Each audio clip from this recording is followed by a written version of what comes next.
Hello, it's tip time.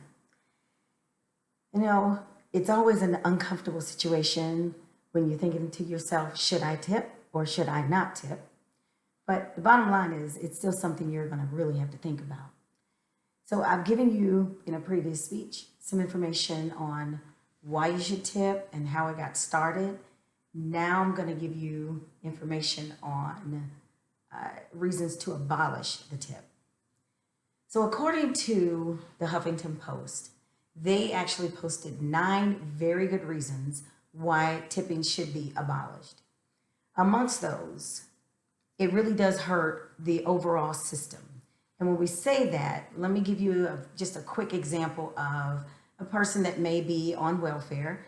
And if you're not familiar with the system, when they report their earnings, they can only go up to so much. So if one week the tips are great and they report that to the service worker, their benefits will lower. Who wants to do that? The following week, the tips are not as great, and now they've got to go back and fight for some of their benefits. It actually hurts the system. Another thing is servers make a lot less money now than they did several years ago. When the tipping industry started in 1966, it was 25 cents per hour for tipping. Or for the minimum wage. The minimum wage now is $2.13. That hasn't changed in a long time because the tips are just so up and down. You never know. Now, what should you do?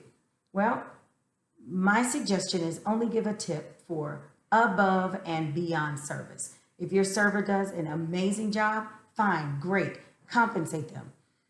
The other thing to consider is take the time, if you decide not to leave a tip, take the time to speak with a manager or the server and get them to understand it had nothing to do with the service.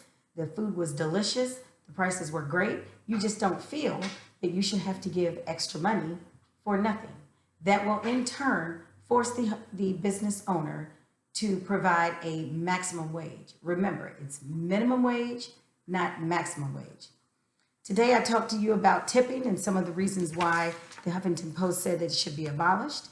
I also shared with you the fact that servers make a lot less money now than they used to, and recommendations of only give a really great tip if someone does a really above and beyond really great service. Thank you.